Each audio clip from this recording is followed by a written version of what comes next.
Hello, this is Serena Sampath. వింటుంటే ఫనీగా అనిపించవచ్చు, కానీ ఆలోచిస్తే భయమేస్తుంది. అదేంటంటే, హద్దులు లేకపోతే ప్రకృతిలో మనలో కలిగే విపత్తులు. జస్ట్ థింక్, ఒకసారి ఆలోచించండి. సముద్రాలకు హద్దులు లేకపోతే ఎలా ఉంటుంది?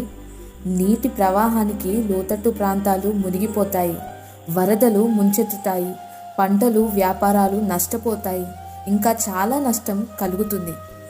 మరి పవర్ సప్లైకి లిమిట్స్ లేకపోతే ఎలా ఉంటుంది? మన ఇంట్లోని fans, tube lights, washing machines, fridge, TV ఇంకా ఇతర గ్యాడ్జెట్స్ అన్నీ పేలిపోతాయి. వాల్స్లోని వైర్స్ పాడే, గోడలన్నిటికీ షాక్ రావచ్చు. ఇంకా ఎక్కువ అవుతే ట్రాన్స్ఫార్మర్స్ బ్లాస్ట్ అవుతాయి, విద్యుత్ తీగలు తెగిపోతాయి, పరిస్థితులన్నీ విషమిస్తాయి. ఇక వాహనాల్లో స్పీడోమీటర్ లేకపోతే ఎలా ఉంటుంది? నడిపే డ్రైవర్కి స్పీడ్ తెలియక దూసుకుపోతారు.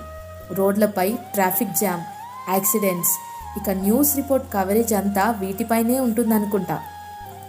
మరి సీజన్స్కి రేంజ్ తెలియకపోతే ఎలా ఉంటుంది? ఎండాకాలంలో వేడికి మండిపోతాం, రోడ్లపై టార్, సిమెంట్, వెహికల్ టైర్లు కూడా కరిగిపోతాయి. ఇంట్లోని గ్యాడ్జెట్స్, చార్జర్స్, బోర్లన్నీ మెల్ట్ అయ్యి నీళ్ళలా ప్రవహిస్తాయి. మరి వర్షాల వల్ల నీరంతా ఇంట్లోకి చేరుతుంది. మనం ఎంతో ఇష్టంగా చేయించుకున్న ఫర్నిచర్, దాచుకున్న డబ్బు అంతా కొట్టుకుపోతాయి. చివరికి మనం కూడా ఆ నీటి ప్రవాహానికి కొట్టుకుపోవాల్సిందే. ఇక చలికాలంలో చలికి మనము, మన వస్తువులు, మన ఇల్లు ఫ్రిడ్జ్లోని ఐస్ క్యూబ్స్లా అవుతాం. మరి ఇవన్నిటినీ మనుషులంగా మనం ఎదుర్కోగలమా? అందుకే వీటన్నిటినీ దృష్టిలో పెట్టుకొని మన క్రియేటర్ ఎంతో సృజనాత్మకంగా, ఆలోచనావంతంగా ప్రతిదానికి లిమిట్స్, బౌండరీస్ని పెట్టారు. మరి మన జీవితంలో ఆ లిమిట్స్ని తెలియజేయడానికి, ఇంకా గుర్తు చేయడానికి ఫ్యామిలీని, ఫ్రెండ్స్ని, వెల్ విషర్స్ని ఉంచాడు. ఎక్కడున్నావు? ఎప్పుడొస్తావు? ఏమైంది? తిన్నావా? ఇంకా పడుకోలేదా?